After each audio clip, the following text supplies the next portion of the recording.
আপনারা অনেকেই জানতে চান যে হ্যামক আর দোলনার ভিতরে আসলে পার্থক্যটা কোথায়। তো হ্যামক আর দোলনার ভিতরে যে পার্থক্যটা, দোলনা হচ্ছে, দোলনা নাম শুনে বুঝতে পারতেছেন, দোলনার ভিতরে জাস্ট বসে আপনি দোল খাবেন, এটার মেনলি চিন্তা করে দোলনাটা তৈরি করা হয়। আর হ্যামক যেটা, এটার নাম কিন্তু হ্যামক, এটা কিন্তু দোলনা না, এটাকে হ্যামক বলেই ডাকতে হবে। তো হ্যামকের যে মেন উদ্দেশ্যটা থাকে সেটা হচ্ছে আপনি হ্যামকের ভিতরে কীভাবে কত কমফোর্টভাবে সেটার ভিতরে শুয়ে থাকতে পারেন। জাস্ট এটাতে বসে দোলও খাইতে পারবেন এবং ঘুমানোর জন্যই বা এর ভিতরে শুয়ে থাকার জন্যই মেন উদ্দেশ্য নিয়েই, এই উদ্দেশ্যটা নিয়েই তৈরি করা হয় হচ্ছে হ্যামক। তো আপনারা হ্যামকগুলো যেগুলো দেখবেন অনলাইনে, যেখানে সার্চ দিয়ে দেখেন না কেন, দেখবেন যে কাপড়ের হ্যামকগুলো হচ্ছে মানে বেশি প্রচলিত। তো কাপড় দিয়ে তৈরি করে হ্যামকগুলো বেশি প্রচলিত অনলাইনে, যেখানে আপনি খুঁজেন না কেন। এমন দড়ি দিয়ে আমরা যেগুলো তৈরি করি এগুলো কিন্তু বেশি একটা খুব প্রচলিত না। তো এগুলো আমরা তৈরি করার কারণ হচ্ছে, এগুলো আপনার হচ্ছে গরমকালে আপনি কাপড়ের হ্যামকের ভিতরে যদি শুয়ে থাকেন, তাহলে ওইটা হচ্ছে আপনি গরম গরম ধরবে, ওই গরমের ভিতরে শুয়ে থাকতে পারবেন না। আরেকটা আছে যেটা দোলনা বলেন আপনারা, ওইটা অনলাইনে বা বিভিন্ন জায়গায়, বিভিন্ন প্রতিষ্ঠানে বা আপনার হচ্ছে চক বাজারে, নিউ মার্কেটে বিক্রি হয়। এগুলো হচ্ছে আপনার ভিতরে গিট দিয়ে তৈরি করা থাকে। ওইগুলো দোলনা, ওইগুলো হ্যামক না। যদি মানুষ ওইগুলো হ্যামক বলে বিক্রি করে, তাহলে বিক্রি করলো ওটা সমস্যা না, কিন্তু ওইটার ভিতরে শুইলে হবে কি, আপনার যত নরম দড়ি দিয়ে বানাক না কেন, পিঠে লাগবেই, মাস্ট লাগবে। ওই ব্যথাটা হচ্ছে আপনি করতে পারবেন না। আমরা কিন্তু হচ্ছে গিট দিয়ে বাঁধা হ্যামকও তৈরি করতাম, কিন্তু ওইগুলো তৈরি করে আসলে লাভ হয় না, ওইগুলোতে মানুষ ওর ভিতরে শুইতে পারে না। আমরা এই জন্য চিন্তা করছি যে লোক বল যেহেতু কম, তো একটা যেটা সবথেকে পারফেক্ট মানুষের শুয়ে থাকার জন্য সেটাই তৈরি করব। তো আর দোলনাগুলো হয় হচ্ছে ছোট, এই যে দেখবেন যে এইখান থেকে ওই পর্যন্ত এতটুকু। আর কারণ ওইগুলোর ভিতরে জাস্ট এখানে বসবেন, বসে দোল খাবেন, এভাবে দুই পাশে টারান্দাতে বাঁধা থাকবে।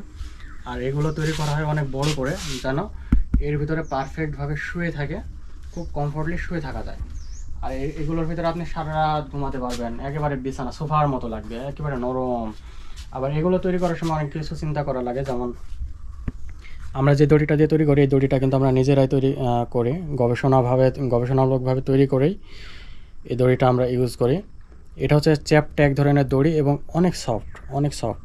দেখতে পাচ্ছেন কিনা বুঝতেছে না, হ্যাঁ অনেক সফট। এবং চ্যাপটা হওয়ার কারণে কি হয়, এটা যদি গোল দড়ি দিয়ে তৈরি করতাম, পিঠে একটা গোল একটা টান অনুভূত হতো। কিন্তু এই চ্যাপটাটা হওয়ার কারণে এবং সফট হওয়ার কারণে এটা হচ্ছে পিঠে কোনো ধরনের ব্যথা লাগবে না, কোনো ধরনের ব্যথা লাগবে না, একেবারে মনে হবে সোফা। তো এটাই মূলত দোলনা আর হ্যামকের ভিতরে পার্থক্য। দোলনা জাস্ট বসে বসে দোল খাবেন, আর ওইটার ভিতরে শুইলে 1 ঘন্টা 1.5 ঘন্টা এমন, আর এটার ভিতরে আপনি সারা রাত শুয়ে থাকতে পারবেন। এই কারণে মূলত হ্যামক আর দোলনার দামের ভিতরে অনেক তফাৎ। দোলনাগুলো আপনি 500-700, সর্বোচ্চ 400-500 টাকার ভিতরে পেয়ে যাবেন, কারণ ওইগুলো হচ্ছে ছোটো করে তৈরি করে এবং দড়ি কম লাগে। আবার আপনার হচ্ছে তৈরি করতেও কম সময় লাগে, যেহেতু ছোটো করে তৈরি করে।